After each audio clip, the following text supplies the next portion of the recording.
Thank you. Good evening, everyone. I'd like to welcome everyone to this regularly scheduled meeting of the Planning Commission for Tuesday, June 27th, 2023. I will open the meeting at 7:30. May we please stand for the Pledge of Allegiance. Pledge allegiance to the flag of the United States of America and to the republic for which it stands, one nation, under God, indivisible, with liberty and justice for all. May I have roll call, please? Mr. Fitzer? Here. Mr. Hara? Here. Mr. Colber?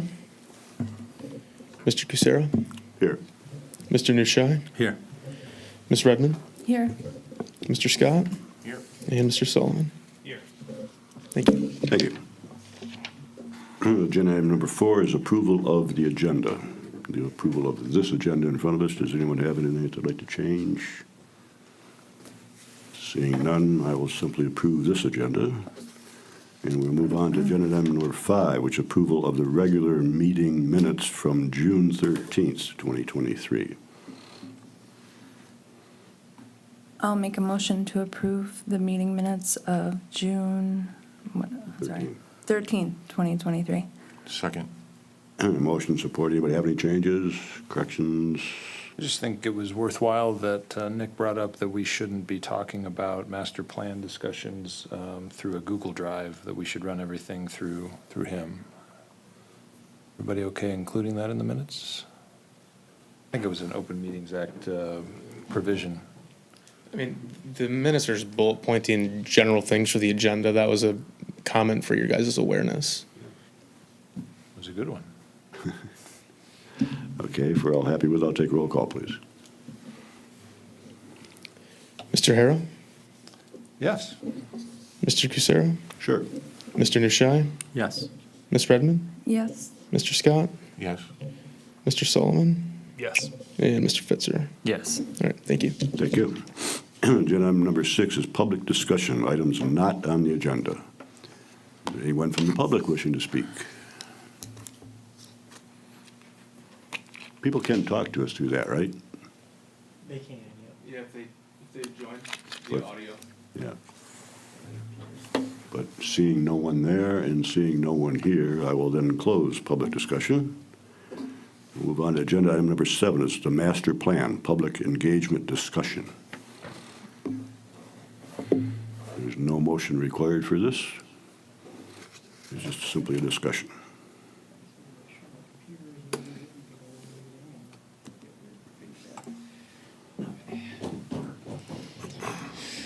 So last time we talked a little bit about questions we might want to be asking the public as we get into our master plan, and this week we have some kind of sample questions. Some of these are from Josh, some of these are from me.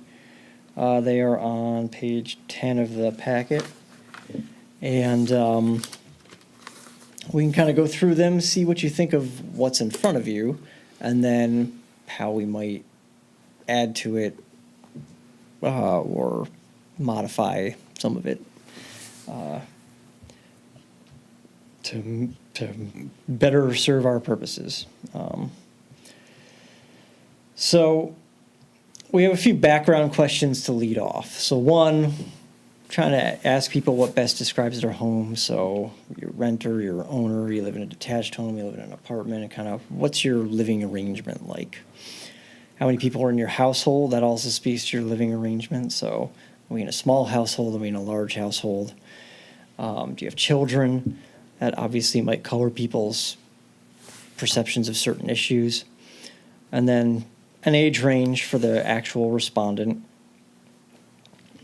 And that allows us to look at the responses and say, like, okay, we got, 80 people who are under 18 who took this survey, and let's see what they said to each of these questions and how it's different from the overall average. It allows us to cut things up a little bit. I thought for kind of an opener type question, just to get people thinking, in your own words, what makes Clawson a desirable community to live in? Might be a good opening question, because it gives us a sense of what people like about the city, what they value right off the bat. And then we can kind of, if we're looking at an individual's responses, we can kind of take from that some information that helps us interpret the rest of their responses. And as far as the group of responses that we get, we can kind of collect those and maybe even find some themes running through them, hear what people seem to really like and value most about living in Clawson. Joe, I'm sorry, do you want us to stop you Yeah, along the way? I think I or- think we can talk about these questions as we go. Yeah. Okay, can is this, because I thought we discussed last time, is this just for the module, like 1? Well, some of these questions kind of are general, and then others would speak directly to certain modules. Yeah. Okay, because, like the background demographic type questions, would those be on every questionnaire that we would put out for each module? Yeah, I think we would collect those anytime we were asking. Okay, and would there be any value in collecting, like, do you have children in your household? I know some of my neighbors have children, but they are adults. Is there any value in collecting, ages of children and possibly how many or anything like that, or? Well, one thing you could do is have the question be a no, 1, 2, 3, 4, or that 4 plus maybe as your options, and that would tell you how many. Or like children under the age of 18? I mean, I guess, I don't even know if that matters, but I would think that, I think it's a good idea. younger school-age children, there might be a higher focus and involvement in certain aspects of our master plan versus parents that might have children that are in high school or grown adult children. I mean, ideally, it'd be something simple like how many people are in your household, and of these, how many are minors? Under 18 or, yeah. Okay. Okay. Yeah. And I think the one thing that we talked about last time was trying to also keep it simple, because we don't want to lose people having a drawn out survey. And so I think what you're getting at is good, but I think when we're looking at the final survey, we just want to make sure that it's not going to be too long. And I know Joe touched on last time, like 20-ish questions is probably the max. And I think you would probably attest to that with your background. Yeah. And just try and keep it simple, as I thought something we talked about last time. Right, and I think there's ways to capture that within the structure we've got here just by rewording and. Right, under 18, or, okay. Yeah. School-age children, I guess. Yeah. Yeah, I think that one's a good add, and this is, again, where we can debate whether it's valuable for how we want to interpret the survey responses, but another one I thought of was number of vehicles, because we're talking about parking a lot. I don't know if you guys agree, but it might be interesting if we ask questions around parking. Yeah, I would agree. Again, I get Nick wants to keep it at 20, so And we I can guess. always make it and then just, Right. decide Well, what's We a 5-minute can add it in one of the survey. modules, because one of the modules is about parking. Okay, so yeah, maybe you can just go Right. in a specific module, not to every single Right. respondent for Yeah. the questionnaire. Because in that, speaking, not to jump around, Joe, but just following along with you, I know that there's been talk and back and forth about, and especially if we're looking to build further into like multifamily developments and expanding downtown and commercial uses, at some point, we'll have to discuss possibly whether or not parking on street is something that, and I didn't know if that was worth capturing people's opinions on as we discuss parking or not, in that same sense. Okay. Well, I think it's sort of a general question that captures people's opinion of the city's policies toward street parking outside of the downtown. It could potentially be, because I think I know how the answers would come out to that question. I think people generally like the no parking on the street policy. But it would be interesting to see what people think of the current policy.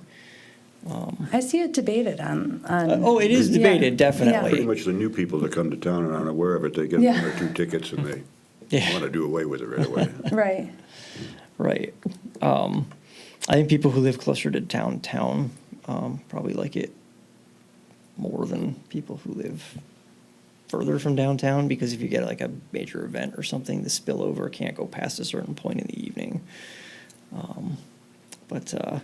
Yeah, I think we could ask a question, toward people's opinion of street parking, and, would they like to see a change in our policy, or if they're good with it as is.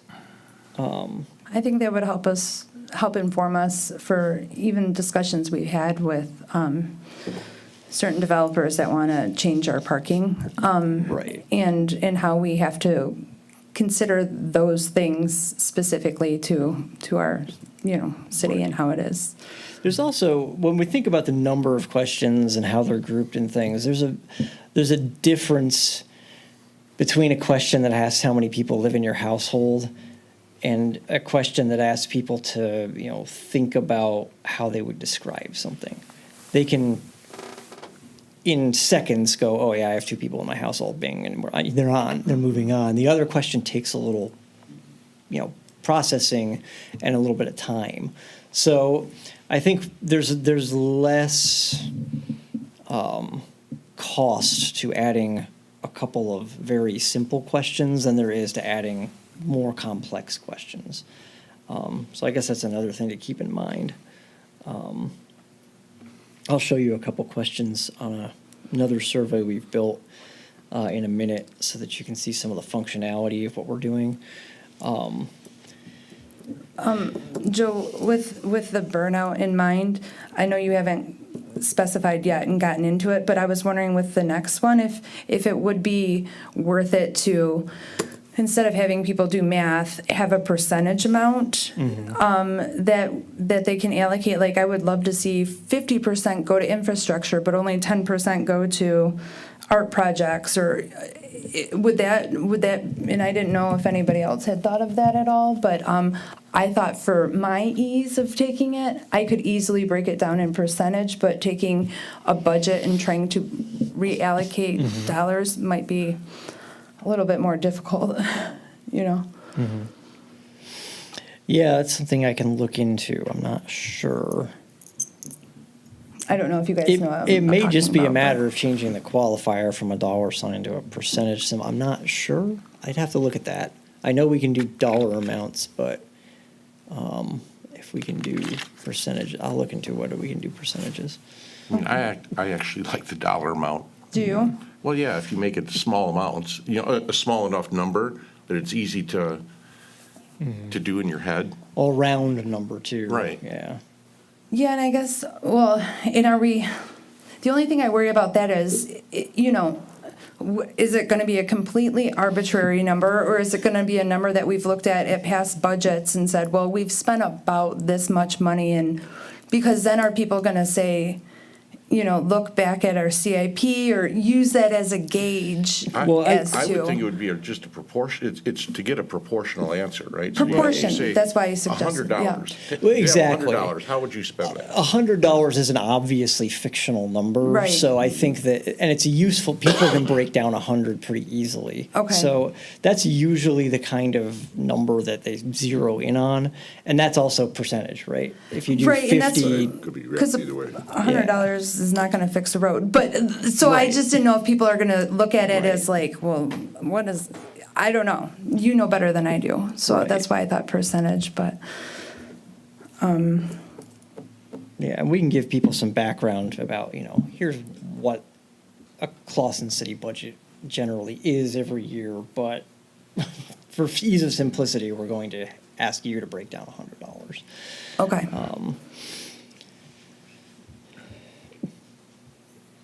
I wonder, given the nature of some of the discussion, is it worth considering having, the fake budget kind of outside of the survey and make it, I'm thinking of the word gamifying it, but Sure. having a separate portal on the website of like, put together your own city budget.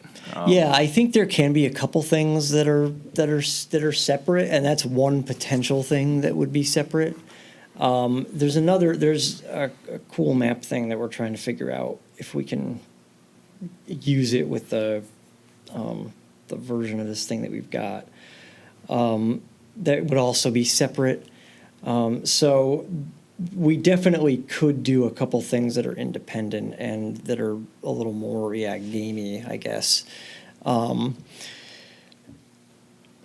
guess we just have to make sure that we're driving people to everything that they need to be driven to, in that case. But it's partly a matter of where we put it on the website and how we, make people aware of these things. Because the budget is also something that's very easy and kind of fun to do live, when you're actually in a room. So you have, it translates really well from the survey to an open house or a workshop type of environment. What do people think of the options that are in the hypothetical budget question? I kind of threw out okay, here's 6 things you might prioritize. What do you think is missing? Do you think it captures things? Do you think there's something that needs to be in there that's not? Well, and was it correlating to different modules or CIP or? This one is kind of a general question. I think that, you need people to kind of think broadly about everything when they're answering a question like this. I recognize that the schools are not part of the purview of the planning commission. But I don't know that it hurts to ask or to include in their schools. Mm-hmm. No, yeah, no, I can see that.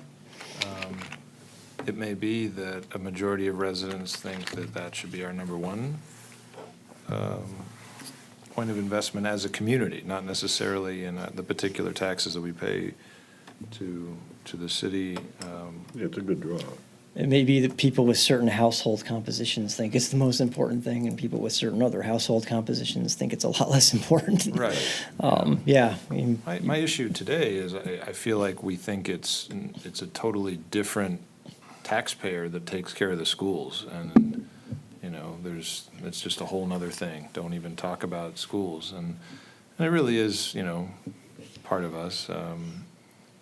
Even though we, again, in the council side of it, we don't dictate any of that, or the planning commission doesn't dictate any of that. But I think it would be good to get that in there. yeah, I think adding that makes sense. Well, I would agree with you. And I guess it's hard to know,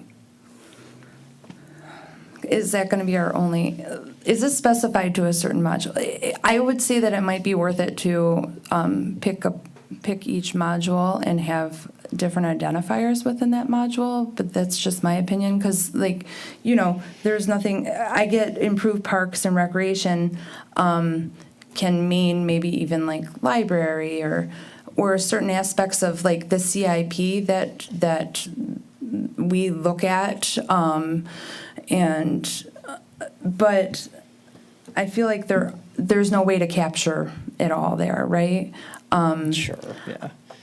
I mean, Just to add on that, I think it might be good to have one general like this, and then to your point, when the questions I submitted, I was thinking about and maybe an easier exercise where it's a prioritization list. So you take infrastructure and then you break it down into different aspects of infrastructure that you could drag and drop. I don't know if you have that functionality, but just something very easy for a respondent to say 1 through 5. I would put them in this order instead of trying to do math again.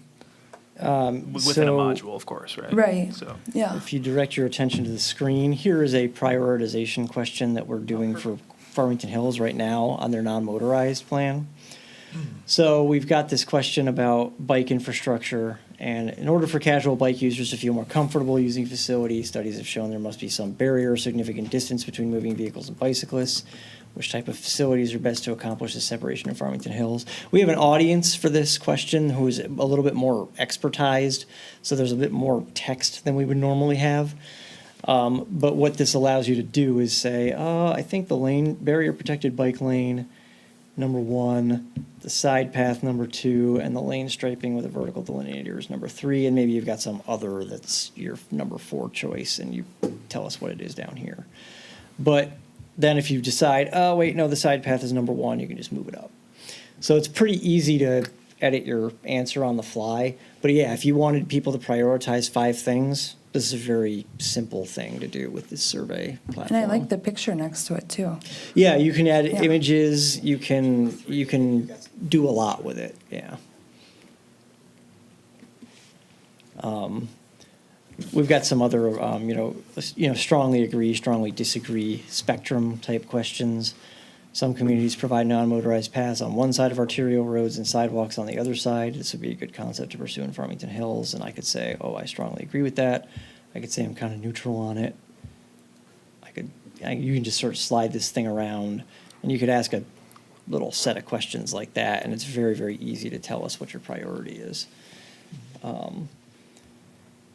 Yeah, because, I mean, even upgrades to public safety facilities and equipment, and this is no disrespect, but does that mean like just getting cops new guns, or does that mean like? It would mean all of that, yeah. Right, so, I mean, for me, I'd rather have a bike path or something, but, so it would, but I guess it's really hard, you can't get too specific in these, in terms of, prioritizing either, right? Yeah, But that's there's why I this- thought maybe each module would be able to speak to specifics in that. Yeah, there's a certain degree to which you just can't drill too far down. But yes, within each module, we can go a little further. Okay. So it's a matter of kind of figuring out what we want to know and then designing to that. I've got one kind of specific question about parking here. And it seems like we have a little subset of questions that are kind of coalescing. Outside of downtown, where in Clawson do you have trouble finding parking? And you can just place a little dot on a map that says, here. When I go here, it always stinks. I can't find parking. Everywhere else is fine. You could put maybe 3 dots on the map if you've got 3 places. But that allows people to say, where am I? Okay, there's Mesquite in Maine. That's where I have trouble.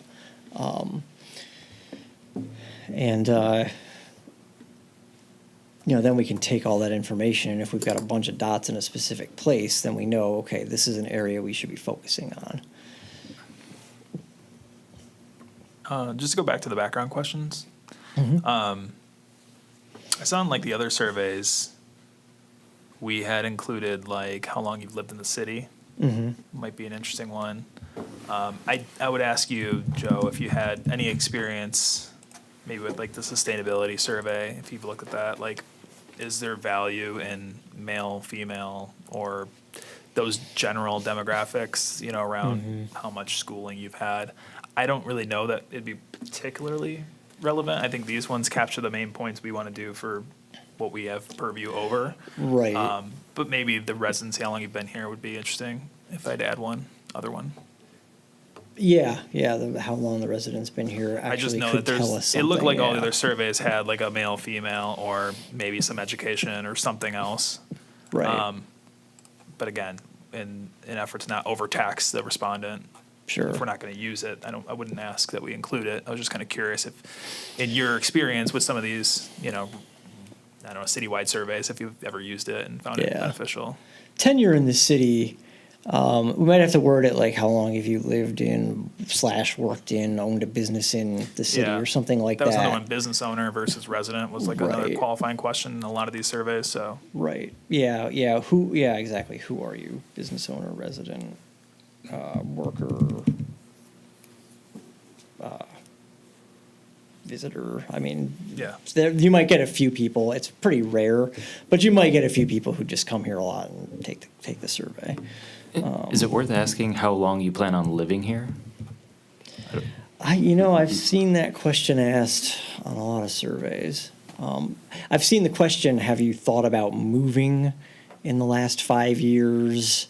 And asked on surveys too. The thing about that question is that there are a lot of reasons people might think about moving. They might like get a job offer and then they don't have a choice. They gotta go somewhere else. Or they could just be thinking, well, I'd like to live somewhere else. It might be much more elective.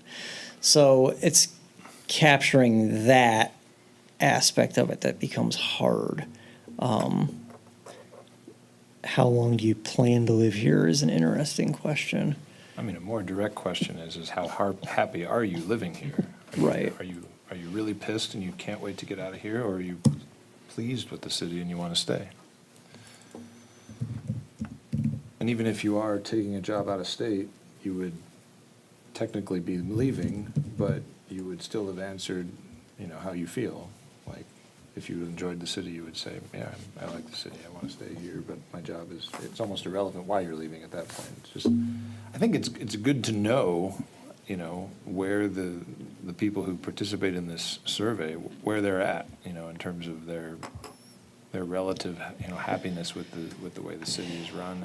And Well, I Yeah, think- we don't want to be hemorrhaging residents because we're putting up too many apartments and upsetting them and chasing them away, Yeah, obviously. You'd be replacing them with people in in apartments. the end, right? I think there should be some harmony between what we decide should be in the master plan as priority goals and what the average citizen polled says, feels. Right. Well, If we're on a so- totally different page, either directionally or financially, we could all agree we want, very high standards of everything. But if that's a tenfold increase in everybody's taxes and they're not on par with that as a resident, then we're wasting time.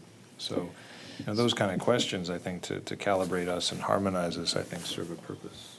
So we have a question in your own words, what makes Clawson a desirable community to live in? We could have a companion question, that is, more about what are the city's primary challenges or weaknesses, et cetera. And you got kind of both sides of the coin there. And, that would tell us sort of what we're up against as well as, why people are enjoying living here. Yeah. For me, I've been very vocal about it. Like, I think more than anything else, the infrastructure needs to be the dominant consideration for our master plan, because it takes so much funding to address. It's going to take a long time to do, and there has to be agreement on that spending up front. So it's a long-term type of goal. But as I've listened to you all talk, and I've talked to other neighbors, and I've done some things to my own house recently, the affordability issue becomes front and center very quickly. And if our master plan isn't calibrated to what the citizens are thinking about, then in terms of costs, then also we're kind of doing a disservice to them. So somehow I wonder if we ask the right questions, and you already put them in there, and thank you for that, Joe. Basically, are you okay with more taxes? Are you comfortable with what we have, or are we already being taxed too much? That sort of is in scratching at the question of, are we considered to be an adequately affordable community? Do we view affordability as a priority for this city's future? I certainly do. I think I don't want Clawson to become Birmingham. Birmingham is beautiful and wonderful, but I can't afford to live in Birmingham. So I like Clawson, where it is, being very nice and somewhat affordable. So I think a huge opportunity in this survey is to gather feedback from people in very clear terms, and it has to be very clear. Is affordability important to you? And how much, as you've already indicated, are you willing to spend to achieve these other goals, or maybe none at all?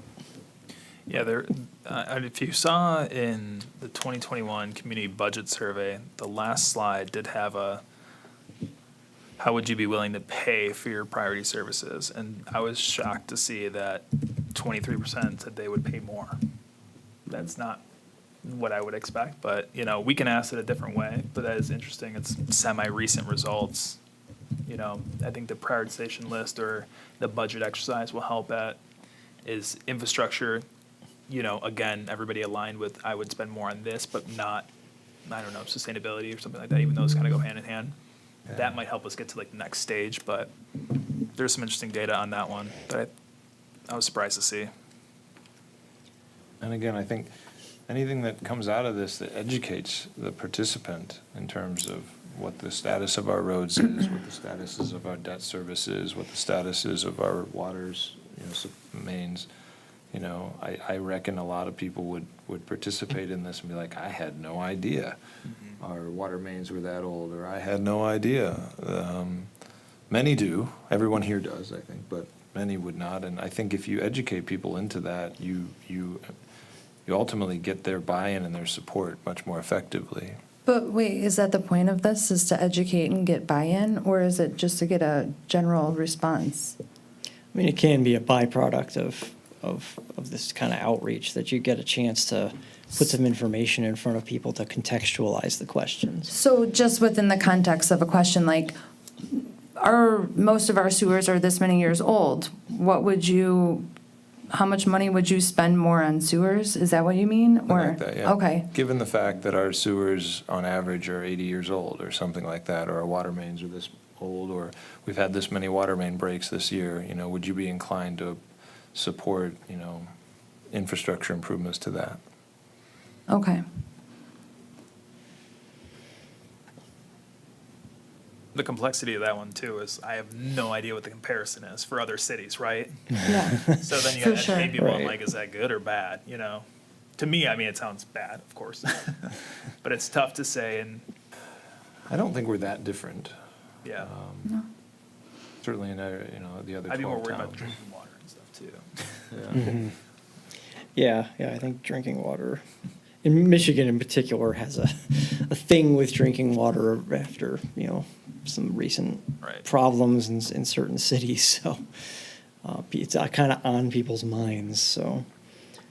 Anyway, thank you, Joe.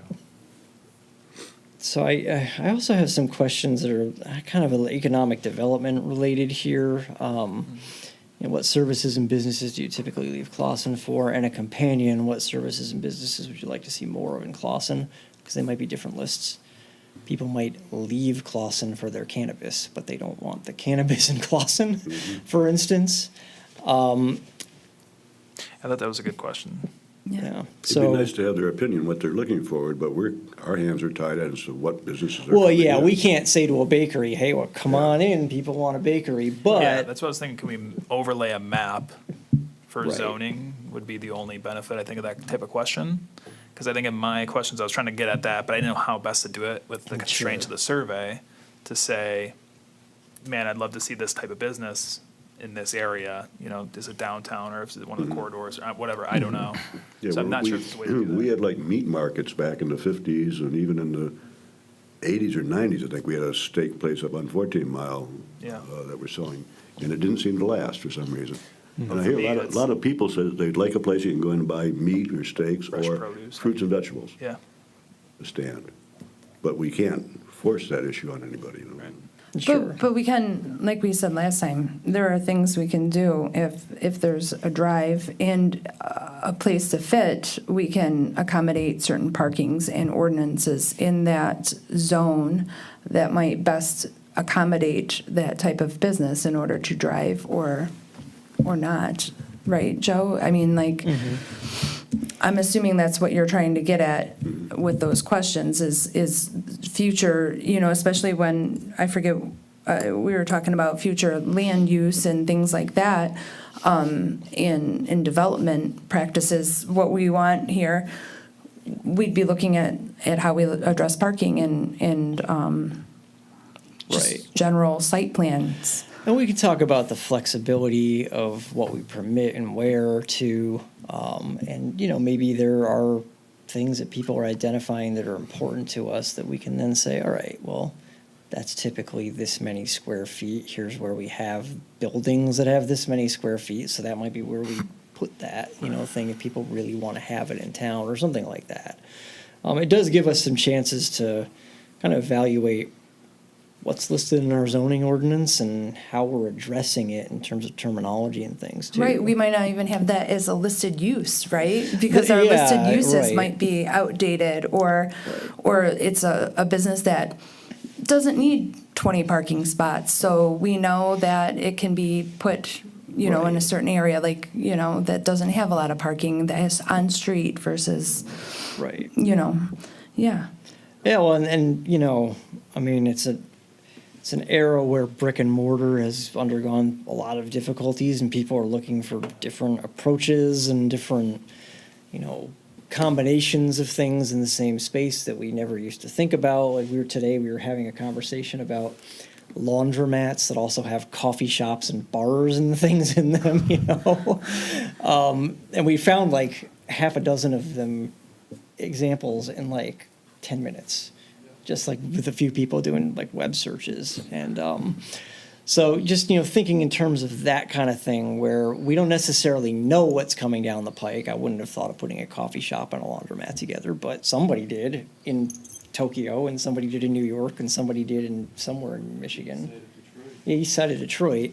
You might as well be So- commy, right? Yeah, I It's mean, it better might- than a metal chair. Exactly. It's better Yeah. than sitting on top of a dryer waiting for your laundry, you know? So, yeah, there are lots of things that we just have no way of predicting that, might be coming down the pike. So we need to, think about what's our framework for those, and what's our way of saying that, we're interested in these kind of third places, gathering spaces, places where people can hang out and maybe meet a friend or something.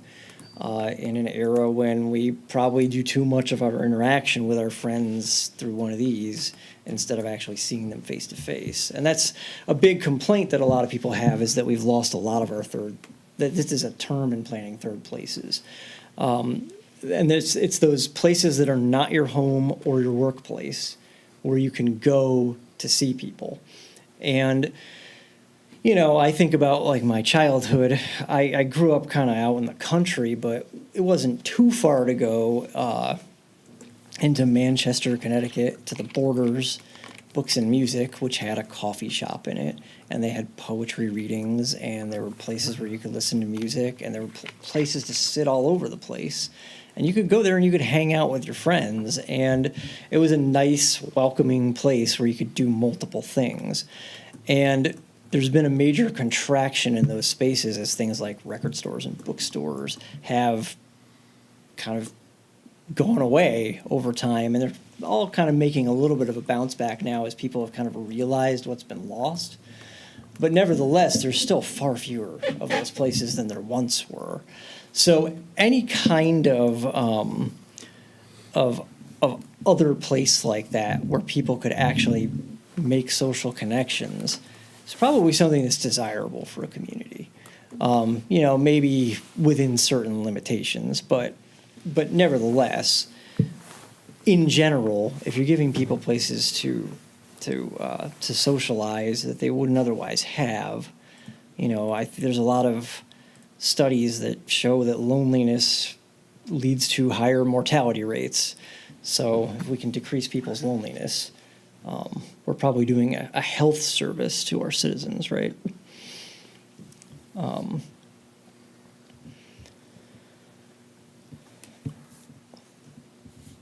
I'm kind of moving into Josh's questions here under submitted questions in this And I memo think here. we had some overlap too. Oh, we in terms of- definitely yeah, had like, overlap, yeah. I don't know if you want to go through them all, but I did like your open-ended kind of talk about the city as like the opening question. So I think mine was similar to that one. Yeah, exactly. It is a very similar question, so I think we're in harmony there. And then your basic demo stuff, yes, that's also something that we're thinking about, and we've talked a little bit about what to add to that. And you're willing to pay more. We also have questions kind of along those lines.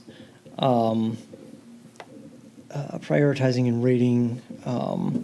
I do think we can come up with some questions for that kind of thing. And that's probably like that's a great detail question for an individual module, right? Where it's Right. like you're getting into some specifics, you know, people rate the importance of various things within that category. Geolocating questions, I do like giving people a map and letting them do things. I would love to have, and this may be possible, we're investigating this, but I would love to have a map where people could, that would just kind of open throughout the process, and people can always drop a dot on there, and maybe they're coded dots, where it's like, these dots are positive things, these dots are things that need work, these dots are, and then they drop it on the map and they tell us what it means, you know. Hey, the sidewalk ends here. Can we do something about that? This tree is gonna fall and kill someone. Can we do something about that? I absolutely love sitting here and watching people go by. Those are the kinds of things that people could plug in there. And I think we could probably have a map that's separate from the survey that could just be going the whole time, where people can tell us what they're thinking about various things. Hey, Joe, you just made me think of something with your third places and everything you were just talking about. When, early on when we were talking about the school sites and stuff like that, I had a resident reach out and talk about how she lives next to the Baker baseball field and how that's one of her favorite things, right? Is that I'm wondering if with your comments about the schools and the possible loss of fields, we can somehow address that, as you know, the fields and classes are definitely a gathering place. You know, anytime I go to a field, or you know, there's always families and kids and people there. I don't know how many we're looking to possibly lose with the schools being sold. Two? Is it two?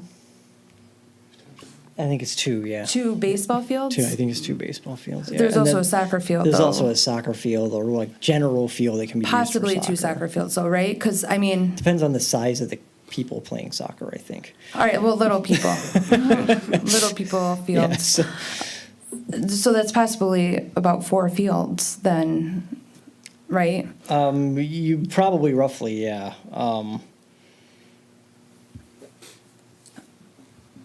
I would think that that's going to be something hard for residents to, I don't know even what I'm trying to capture here, but, you know, It's a little out of our hands too. because it's- for sure, but I'm just wondering if there's a way to, I don't know, maybe, how do you feel about how many fields we have or something, or the uses of the fields with the school properties or whatever? Yeah, What's up? and we're meeting with the school district on that and how to best utilize our green space, because we do have some other parks that don't have fields associated with them right now. So it's something we're looking at next year as they start doing work on Shaw and Baker, and then obviously finishing up over here. So we're working with the superintendent and their In team order over not to there. lose not to actually lose fields? Repurpose and best utilize the space that we have, yeah. Okay, So we're actively doing that. I would think that the average resident would sort of like to consider themselves in that royal we. We're working with the school board to decide what's going to happen to that park or to that stadium or to that, you know, green space. And the reality is they're not, and we're not, you know. And so you're bringing up this sort of void, like, boy, that's really important to me personally. and people we've spoke with Yeah. that have written us And directly. where does their voice get heard? It doesn't. If we wanted to, perhaps we could put it in here and just say, you know, do you support, you know, changing of school properties or, you know, baseball fields into being residences or other. Yeah, I guess I types of didn't fully think that out as I started. It kind of was, I hear you. No, it's But- it's a good point. You know? Yeah, I think it's a huge issue, and we all agree that that's a huge loss, but I don't know how we I don't know how to prevent it. utilize this for Yeah. the survey and what we can control. It's kind of outside of our hands, Again, unless you you guys know, have other thoughts. I think it's okay for us to ask questions about things that are not in our direct control if it solicits, you know, feedback from the people who are participating. Well, in Parks and Recs and our availability of field and space for Park and Rec, I think ties into our master plan and whether or not people are comfortable with what we have, or if they'd like to see more, or if they're okay with seeing less. In a just an overall general sense, I think could be addressed. And, you know, I would understand why someone would say, we don't want to exactly bring up the school there, right? Because I get it. We don't want to conflate those things and draw unnecessarily, you know, bad things there. But I do think it's something that we can kind of capture in terms of Parks and Rec anyway. You know, like, do you feel like we've got enough? Do you feel like we would like to see more, better, or, you know, I would things love like to see, that? yeah, that, I mean, around green spaces and also obviously blight are gonna be the two main concerns for people in this town, right? Mm-hmm. Which is unused vacant spaces, which could be buildings or it could be green spaces and, I know, community gardens. There's some information in some of the survey results, but yeah, however we can operationalize it, because I think it's the number one thing I always hear, so. Yeah. I just, And the Parks and Recreation does have a separate master plan too. They're basically at their time, they've got to redo it, but that'll be coming in the next year or so as well. So, Just as a heads up. because there is potentially in our questionnaire, improved park recreation facilities, is that something you're saying we shouldn't address No, with not at this? all. I'm just, for you guys' awareness, there is a separate okay. plan for Parks and Recreation Okay. that identifies it more specifically. It gets And into what's Yeah, like, specific, this- like, you might buy 5 Picnic tables and stuff, okay. But I don't think that's what the average resident's thinking. I mean, when I think about, you know, the Parks and Rec master plan, it's what you're talking about. It's like, well, I wonder if they're thinking about, you know, getting, you know, different patio furniture or more grills out there, or how they're planning to, you know, take care of the park, you know. But in recent years, more contemporarily, is this phenomenon of, you know, our government here making decisions to change how school municipal property can be modified to go from being a school to being a house or to being an apartment complex. That's a relatively new gig for the city of Clawson. And I think it falls very squarely under something that either is or isn't part of the Clawson city's master plan. And if we don't talk about it, I feel like it's an omission. it is in one of the modules, and we can only do so much with the school district, right? It's their property, it's zoned residential, they're gonna sell it to who they want to. It's zoned municipal. It was a school. It's zoned residential. We don't have a municipal district in our own. It is now. But Shalom was not zoned residential before it was changed, right? If you look at our zoning map, it's zoned residential. I don't know what else to tell you. Yeah, I don't know when the zoning was applied to the properties versus when the school was built, but as far as I'm aware, it's always been zoned either R1 or R2. You can't just take it and zone it park use only. You know, that would not be allowable to do. So, and you don't want commercial where they're at, so residential just seems to be a common sense use of the property. Yeah, it was a school, though. I mean, it was just, I think schools Probably have a hasn't been on the special. paperwork because They do. Schools Yeah, don't yeah. go under that often. You know, this is Well, schools have a special land use category usually. You usually have a public, semi-public, special land use category because you're expecting those things to continue. right. But on your zoning map, generally speaking, schools and most of your places of worship and things are gonna be zoned residential, and then if, in the event that they go away, you don't have something else coming into a neighborhood, you have residential replacing it. and correct me if I'm wrong, but my understanding is in recent years, we're talking like 3 years, 4 years maximum, that changed for Sham. Is that not true? Or is it? No, it's been R1 as long. as- R1, yes, but that zone area, which encompassed and enveloped, obviously, Sham, but the protocol, should Sham cease to be a school, was changed, how that would be treated, no? They talked about it. So when the school district started their endeavor of going out for the bond back in 21, or base price started in 20, the city in Giffords Webster started to do a master plan amendment to it.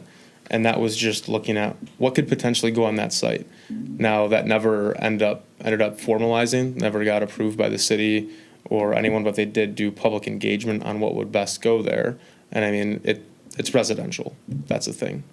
That's what it came down to. And I don't want to derail today's conversation at all, but I do think for all of us, like homework for next time or in the future would be, how do we preserve what green space we have today through what is available through zoning and other means that we have, but also can we, in any capacity, without deterring new business, make sure we allow for green space and future developments as well? Like those two things I think are pretty critical and would be how we can best serve the community and based on the needs we've heard. So, I mean, I know I kind of took that as a note for myself because I will honestly say I don't know what tools are at our disposal in this body, but I do think that that's really important at least to look into. So suggest that we try to do that maybe I know we can't do it together, but come prepared for. Well, we could in our master plan, I have Right, green I just space mean for a absolutely good addressed. conversation for next Yeah, time. yeah. Decide what we want to put in based on what we can control, because I think those things are super critical. Absolutely, I look yeah. around and I do worry about the future, if I'm having kids and like how long I can stay here with schools being absorbed in green space. And I would love to see more community gardens and this and that isn't here. So that might be a reason I go to a different community. And that's not something I So on want to point- do if I can control it. Right, no, I agree with Yeah. what you're saying. So on point for this, just to get back, can we point questions at that? Preservation of green space, preservation of the baseball diamonds and those types of currently municipal property or school property that may be changed in the future. Do the residents envision Clausen's future, favorably for more green space or disfavorably, bring on the big houses was one argument, right? I want bigger houses. So is it a minority view or a majority view? I don't know. Well, okay, I have to say, only because I've kind of agreed with a larger home that can accommodate more children for our schools. Bigger house doesn't mean, postage stamp lot with a, 3,000 square foot home. It can vary, right? So we might need more larger homes that accommodate families, but it doesn't mean necessarily we're overbuilding, right? And we can do both, I think. But Josh, I do think that it's something, as we discuss, we can all kind of bring back maybe with questions to do both that, Nate, and what Josh brought up. And just, I don't want to sweep it under the rug. No, I'm not feeling that way at And I all. also, I don't want to force the conversation today if we're not. For sure. prepared for It was a half thought to Yeah, begin no, with, it's a so good one. totally cool. Yeah. Can I ask a off the rail question real quick while we're off the rail?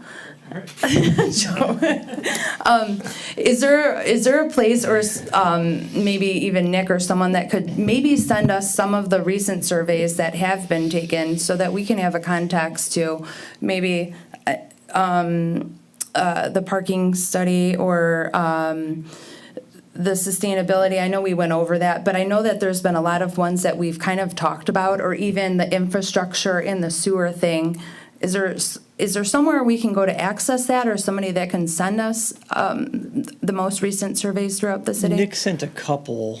Remind me which two you sent. Yeah, I'm trying to find the I got the sustainability one, and then there was a budgeting. There was a sustainability budgeting one. Right, right. There was an amendment to the master plan, which I didn't get through in detail because it's 50 pages, but That I was flipped through 20 it. That was your other attachment. I don't know if it was meant That's to the be. 2018.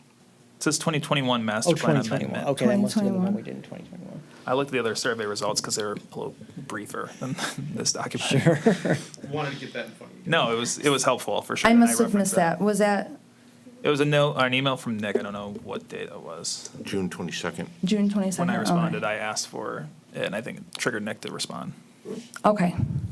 Well, along the lines with it, we got the attachment for the amendment, but even some of the survey data, the feedback that we heard during the process of putting together that amendment would be helpful, I think, for the planning commission, just in the sense of homework, because, you know, it also being a focus of one of our modules, it can at least, you know, at least we're not starting our questions like from the very beginning, so to speak. We'll Sure. have data to start from to frame our new sets of questions.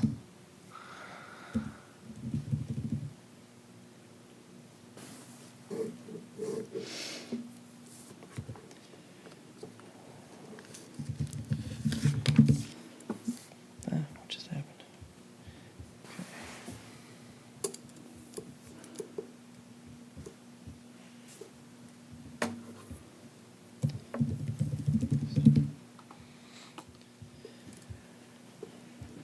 Okay. I do want to continue through Josh's set of questions here. There is some, you've got for your 5A here, asking about walkability, bike use. So from that perspective, there are a few different tacks you can take, asking about people's non-vehicular mobility. And some of those questions could be geared towards safety, like how safe do you feel riding on neighborhood streets? How safe do you feel riding down the mile roads? Most people probably don't feel very safe riding down the mile roads. Or they ride on the sidewalk because that's the only way they feel safe. There is not a sidewalk down all our mile roads. No, exactly. There's not necessarily complete Yeah. sidewalks on all of them. So, you know, some questions about like that may give us a sense of what our barriers are toward more, you know, bicycle and walking mobility. But also getting a sense of where people would like to walk to.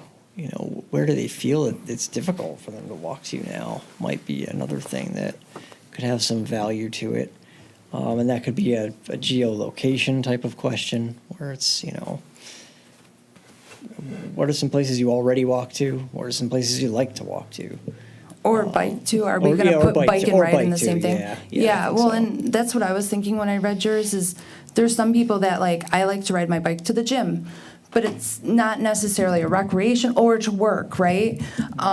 It's not necessarily a recreational use, but it's like, I guess not necessarily a needed use too, because I have a car, but I think there's importance to deciphering like, hey, I'd love for the city park to be paved so me and my kids can like run or ride our bikes or run without looking for cars, right?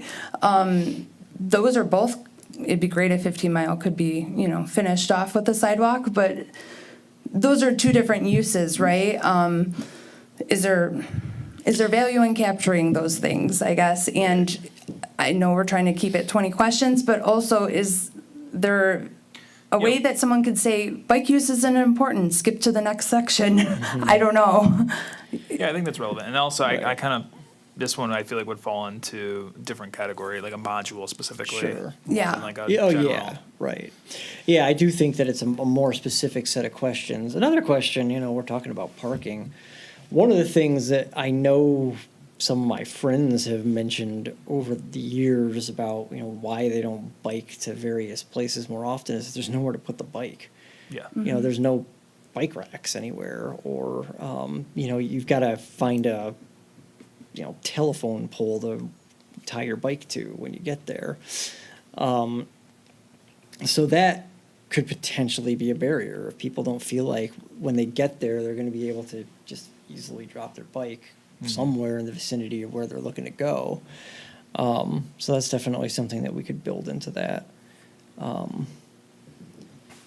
So, Yeah, we put bicycle racks as amenities on a lot of the new buildings, like a lot of the restaurants around town are, I don't know if they would have done it on their own or if it's just a nice feature, but quite a few of the places have bicycle racks.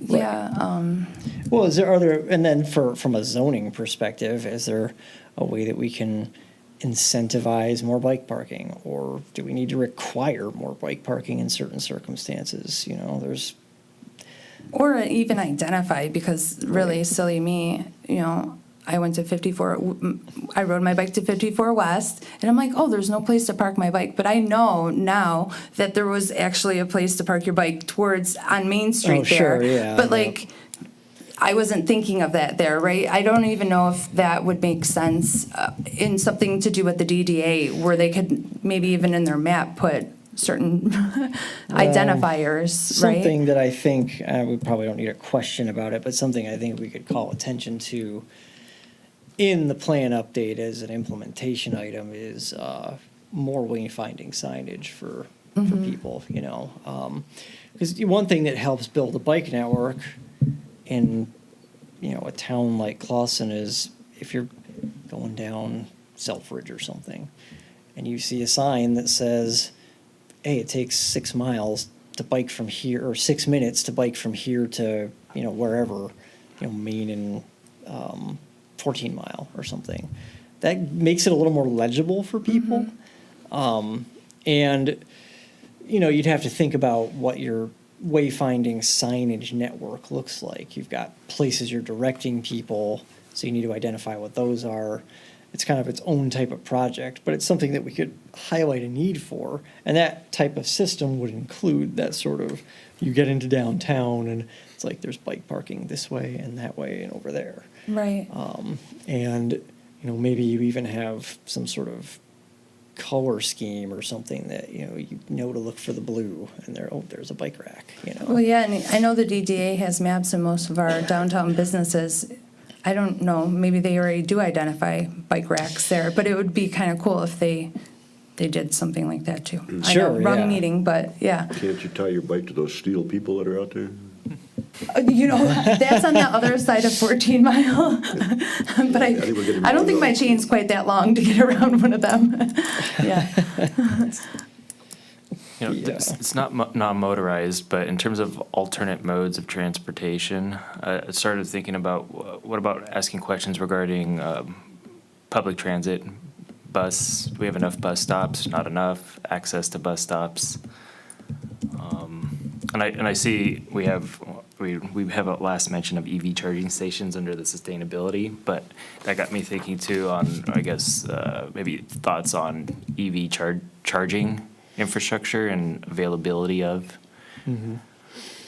Yeah, so transit, I had some questions on that in a recent survey we did for Farmington Hills. And I think we started out by asking people, like, do you use transit? Have you ever used transit? That kind of thing. We got, there's a minuscule number of people who actually use it on a regular basis. But part of the reason I think that people use it so seldom is that they don't necessarily know where it is or where it's available, and they don't necessarily even think of it as reliable.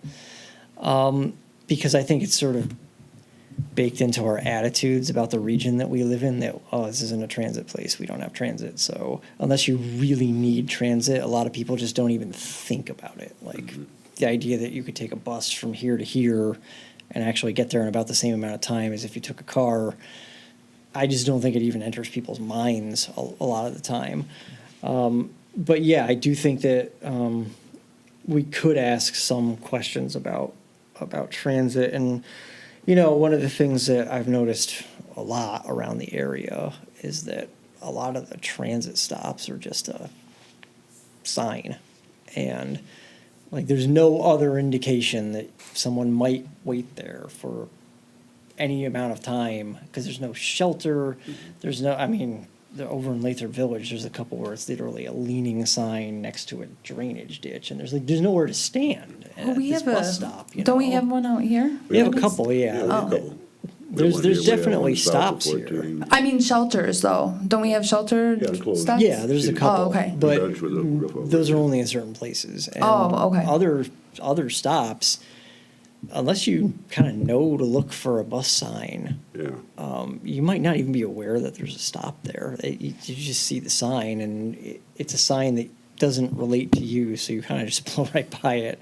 So yeah, maybe some questions about transit, and I think they need to be geared toward, do you use it?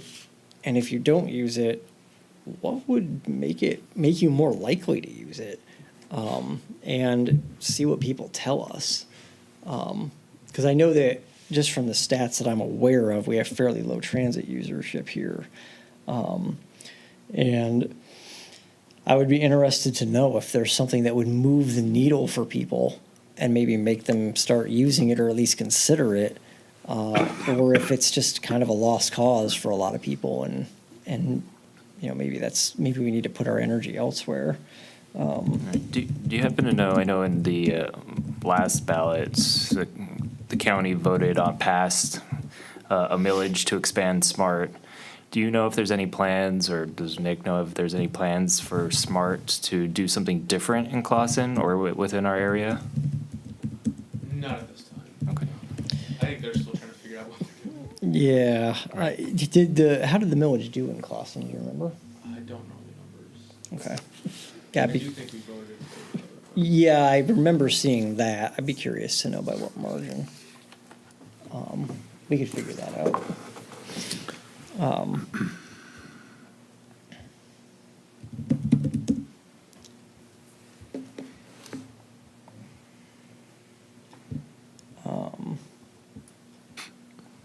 The next question on Josh's list here speaks to multifamily housing. And I think we have to think about how we talk Yeah, I guess about I can give you that. the background of my thought process. It was like, Right. since I've been on this council, we've been approached with a couple of things, and we've heard feedback strongly from, different folks, and it's been mostly around multi-family use around the city. Right. So I was just trying to get a gauge on feelings around that, but it's a very tough question because it's going to be extremely biased, I think, based on the type of respondent. But also like Airbnb usage. I was just, for my fellow council members, trying to think through if you guys can think of anything else too around what we've been positioned, right? I mean, we have developers saying our parking is too stringent, requirements for parking spots. We're asked about Airbnb zoning within the city. I mean, these are all things that I was hoping that maybe we can utilize this survey to get some more feelings from our, fellow community members. That's where that one came from. I wouldn't know, Joe, the best way to ask that either. Sure, That's a very yeah, tough it's- question, but it's it's also a for folks that don't live in the city. I don't know if we're going to get a big group of respondents, but that are looking at the city as a possible place to come live. Like that question around availability of homes and also availability of multifamily units and the right size units, right? Efficiency versus a family. Well, that's what I was Rental going to unit. say. There's a lot of A good ways to ask general, that. even in terms of our housing stock and the age of our housing stock, right? I don't think you were here, but I did do a lot of research at one time about how old the typical Clawson home is versus how many homes are being built in other cities around us, right? And not as many. Obviously, we're fully dense, right? There's not a lot of opportunity. But it would be interested to see if there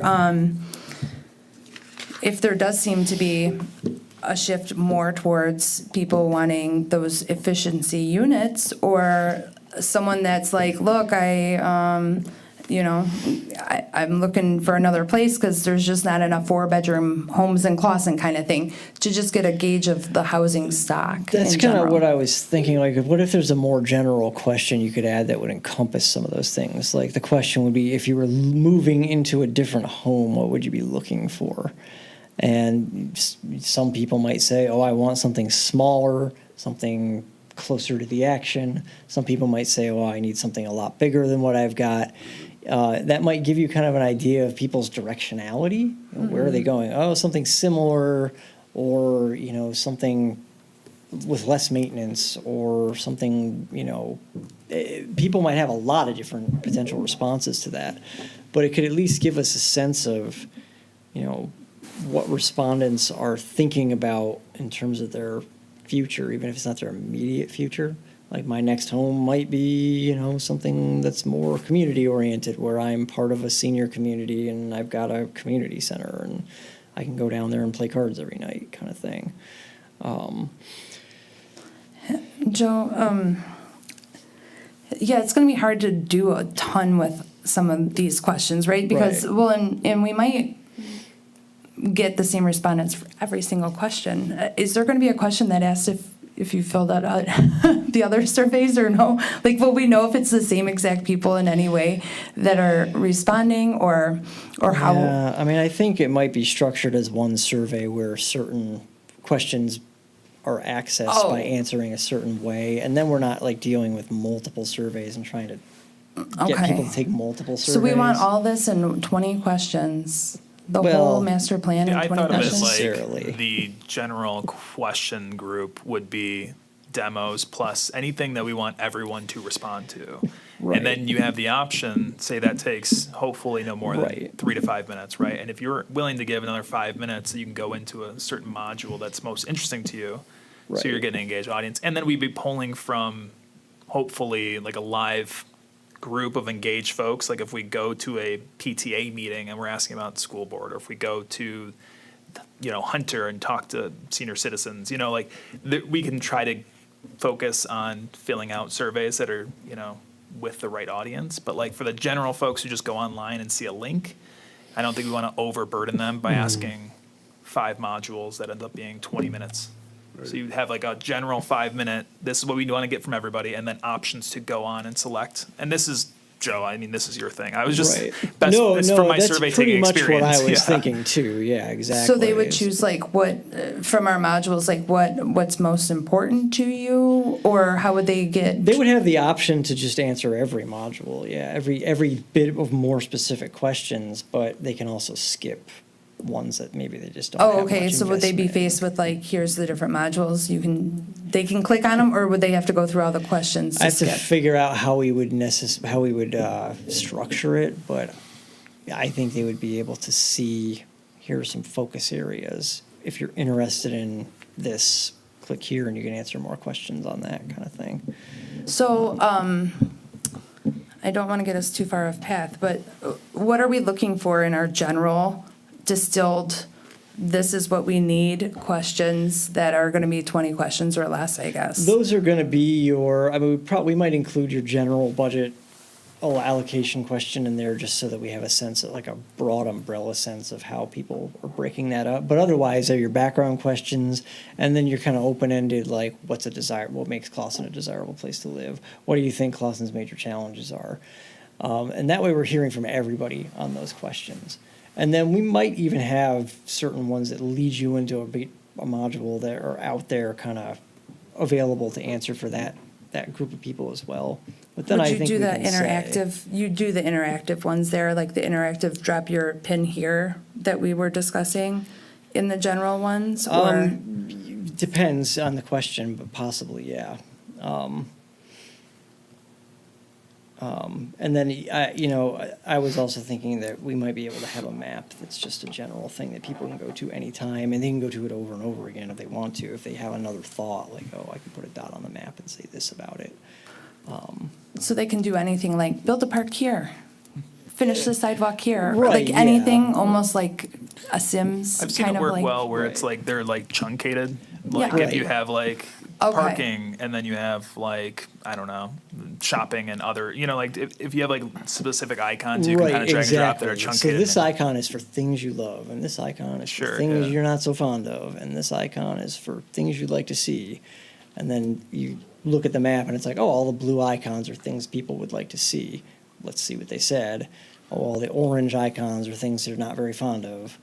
And it really depends on the set of options that you're giving people. But yeah, that kind of coding where everything falls into a category, and then we can go in and see what people said about each category. That'd be good, yeah, especially for the young ones, right? Like we Yeah. were talking about engaging the younger population. Right. It'd be fun to see those responses.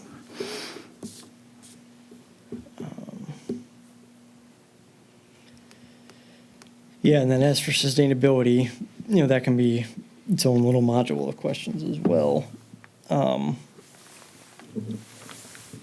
And that can build on, responses that we've already got for the Yeah, the I was going to previous. say, I went through, because it's been a while, and I went through the actual survey response that Nick sent over. So like I don't know what you call it, the report out of all the feedback we Sure. gathered.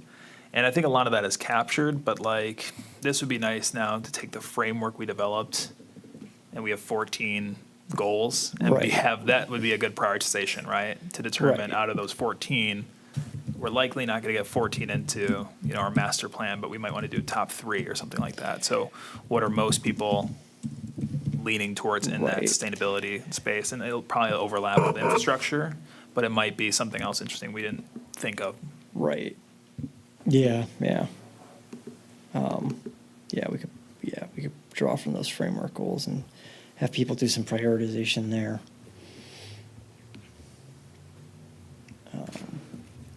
Okay. People have any other thoughts about this? I think we've got some kind Well- of basic things that we can use to begin design. And then if you've got other things, just say them now. I guess I have one more thing, and it doesn't necessarily fall under a module, but I'm wondering if it's something that we can kind of capture. In terms of like public engagement and trying to, you know, I think of Nate and your points to putting out information in zoning things, maybe capturing the best practices that they might see or that they desire for getting things out there. If there's anything they feel like we're missing, I don't even know if this is fully appropriate for master plan. So if it's not, that's cool. But just to get Well, we always have like an other comments, like if you have anything else to say, here's a chance to say it. We give people a paragraph box. Oh, I'm saying, asking them specifically how we can engage the public.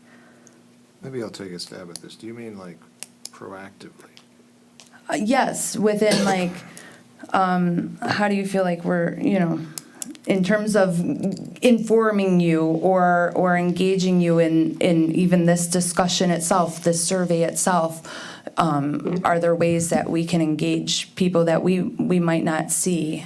Very I'd be wrong general. in this, but I think that Royal Oak did something like bus tours where they would, you know, offer residents a chance to go for a little tour around the city, and members of the, I don't know if it was the city council or the planning commission or even city administration, but they would point out like, see, this is a zoning issue where we're talking about here, or here's a green space issue we're having here, or here's a parking debate we're having here, and in the end, they left, you know, certainly more informed of the current events that were affecting it. And, you know, maybe we could do something along those lines, even virtually or with a video or with a couple of PowerPoint slides to say, you know, this is what we're thinking about right now. Now take the survey.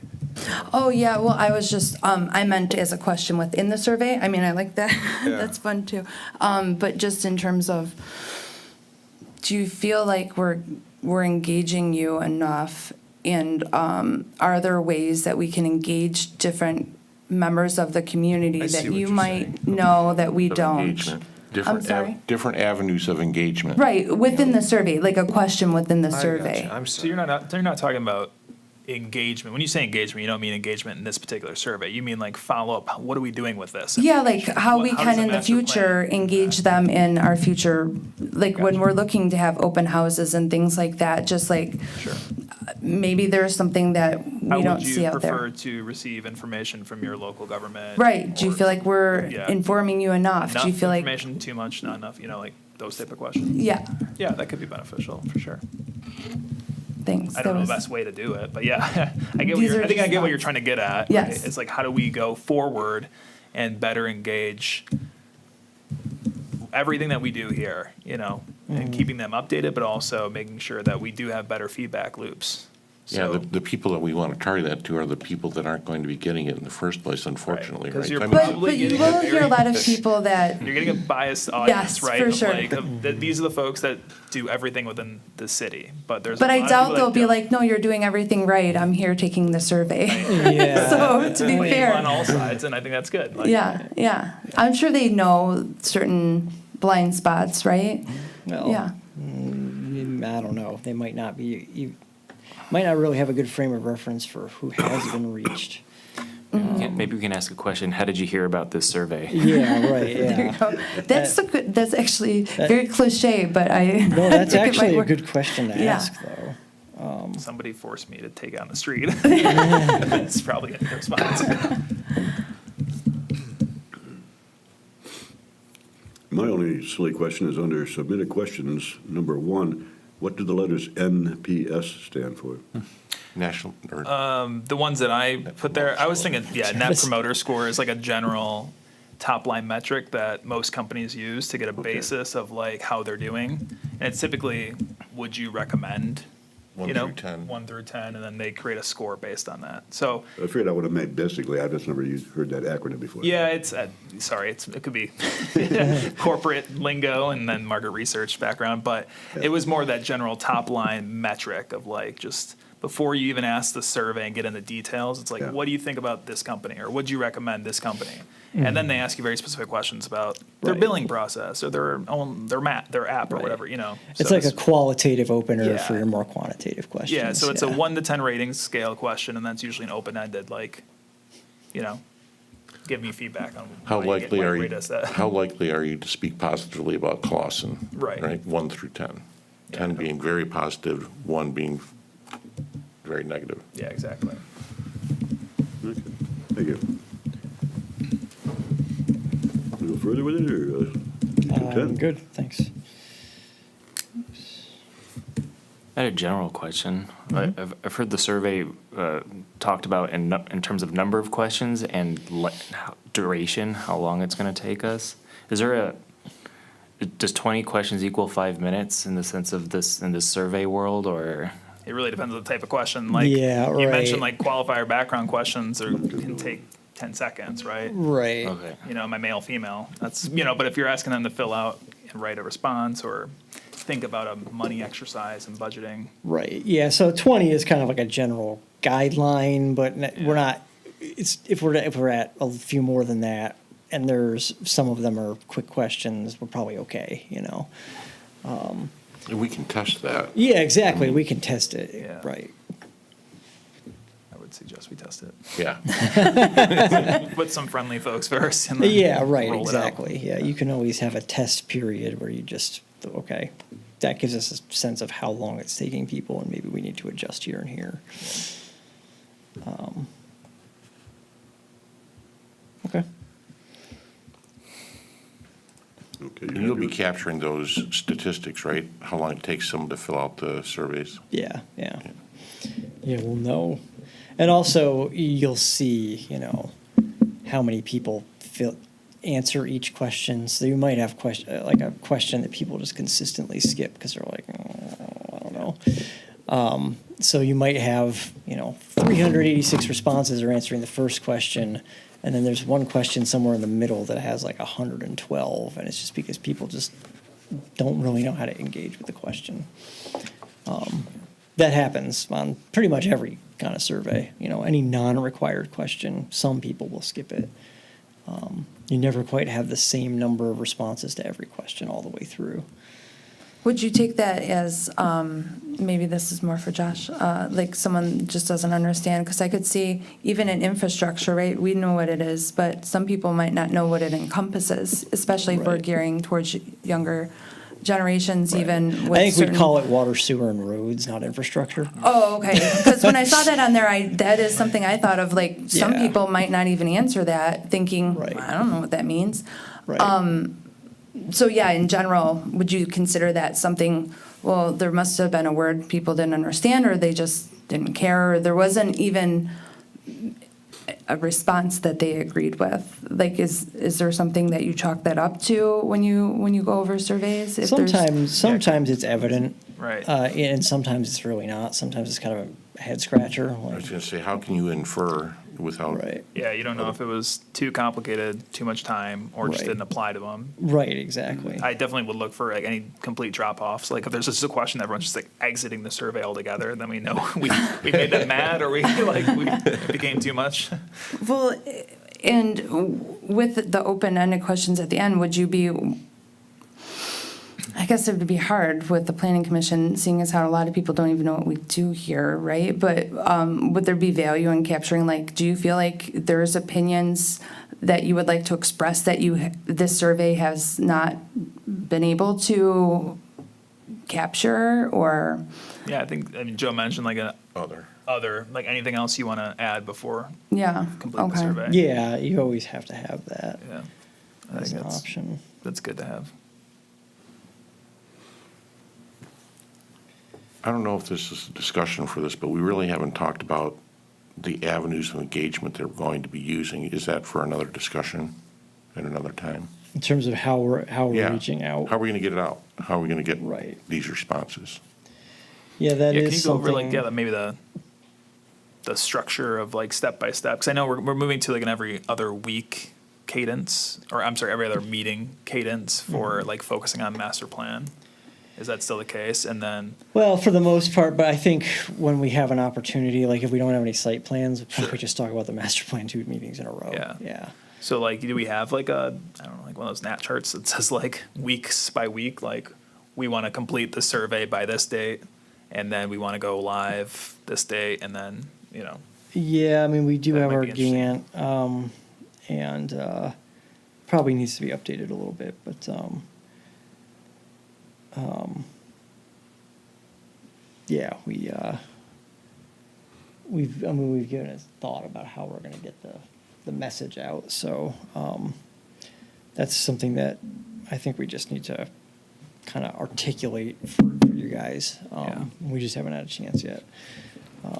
Because you might need us to volunteer too, right? For like, Well, yeah, exactly. the Clausen Fest and things like that, where we talked about possibly already getting people where they're at. I thought we were on the same page about that. Oh, Maybe I'm yeah, recalling wrong. exactly, Yeah. yeah. we okay. spent time talking about how we're going to engage, I feel like, but timeline for that, I think, is still kind of up in the air. Okay. And Right. to, I think, Nate's original point, we can't spend 6 months developing a questionnaire and then, not get anywhere on this. Right, right. So is this our only meeting on the questionnaire then, Joe? And are you going to take the feedback from here and just go ahead and build that? We're going to build it out and then show it to you. Okay. We'll be back. Yeah, Okay, so if we're happy, shall we move on to other business? Clausen's vote on the millage, by the way, the transit millage was about 63% yes, rest no, so. Thanks, Joe. Do we have anything under other business? Seeing none. How about a planner's report? That was kind of. That was pretty much it. Okay, then staff report and training opportunities. We have some of that in our packet. Yeah, you guys had the report in the packet. Just 2 things I want to specifically identify was that I did get in touch with a citizen planner through MSU, and they said those are automatically generated, and you guys have it until you complete it. And even when you guys are done, you can still access it. So just ignore those emails if you get them that you are running out of time. And then if for whatever reason you can't access it, let me know, but that should be a non-issue. The other thing I want to touch on is at the end of the report, under general updates, which I think I'm going to change that to new businesses coming in, is to keep you guys aware of what new businesses are coming in to permitted districts that aren't going through site plan. That way you guys are aware if you see a business going into, a new property that you're like, all right, yeah, I saw that this business is probably going to be coming in here. They're submitting their business license, et cetera. What's going on. That way you guys are aware of all of the new activity. Question on that. Yeah. This might be a naive, just being new. So like the ACE development, like pre-built little under there. And then I saw the update from DDA that they've all been filled. Do they have a site plan for a So- new business and a new building that has multiple units that somebody rents? I don't know how that works, I guess. So all of those units are retail, permitted use, so they can fill it with retail type businesses. So, or whatever is permitted there. So I know one was a nail salon. I can't recall what the other 2 are off the top of my head. I was just curious. Yeah. Thanks. So what circumstance would a new business come to Clausen that wouldn't get a site plan through here? It's a permitted use, or it's not a change of, I guess that was my Use. point, like, if they're not Yeah. changing the structure of the building because it's already been built for that retail space, so we Right. won't likely see it. exactly. Okay. Well, except for if it's been vacant, right? Like, wasn't, Yeah, if there's- wasn't the National Coney Island thing, I just think back to that because it was like, there was discussion, and I know it hasn't been vacant Right, for it a was- year, like it was yeah. originally play with me for a minute. That needed to come in front of us because it was like, we thought empty for a year or Right. something, right? So a good example of that would be Clausen Grill. Restaurant wants to Right. go in there, they have to go through site planning because they've been vacant for 2 years now. So even if it's retail, it has to come in front of us if it's been vacant. Yes. Right, okay.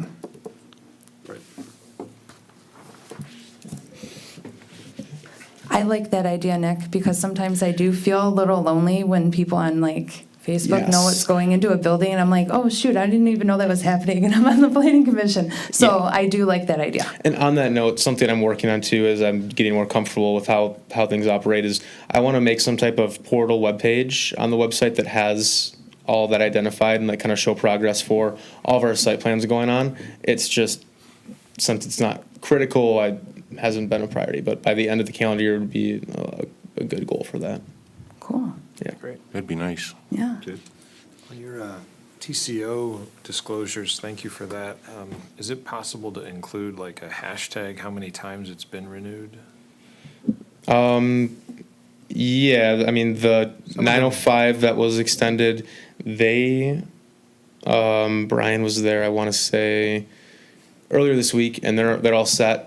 He inspected it. They just waited to make sure that the DPW is good with their stuff. So I think their CVO, if it's not issued, will be issued by the end of this week. And then biscuits and gravy, Brian is going to be expecting it, and then we're just waiting on one other thing to be identified there. But Yeah. sure. Seems like there's some language in there that it just doesn't get renewed into perpetuity, so I just don't know how many times they've been renewed, so. Yeah, there must be some limitation on that. And it's substantial progress, right? We're not just going to keep on issuing or extending their TCO if, it hasn't changed tier to tier, but for biscuits and gravy, everything was done outside of getting their inspection scheduled.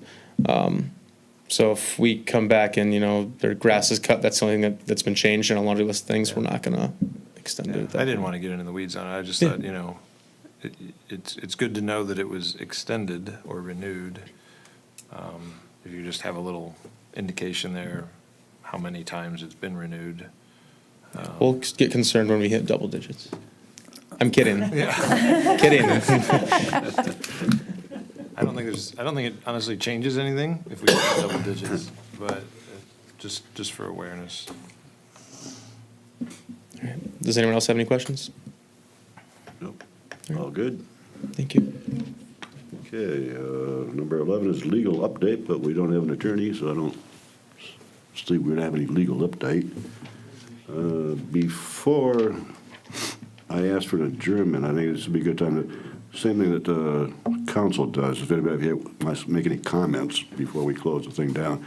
The one comment I'd like to make to the residents out there, that tomorrow, Wednesday, June 28th, is the ice cream social up at the park, and it'll start at 7 o'clock. Lions will be up there selling ice cream, and there will be music and festivities. Hopefully, it won't rain. Cash only? I- Is it cash? Pretty much. Yeah, I would think so, yeah. Anybody else have any comments to make? If not, I'll entertain a motion to adjourn. I'll make a motion to adjourn. Support. Motion support. Roll call, please. All right, Mr. Scott? Mr. Sullivan? Yes. Mr. Fitzer? Yes. Mr. Harrow? Yes. Mr. Cusero? Yes. Mr. Nushai? Yes. Ms. Redmond? Yes, Thank you. Thank you, everyone. thanks.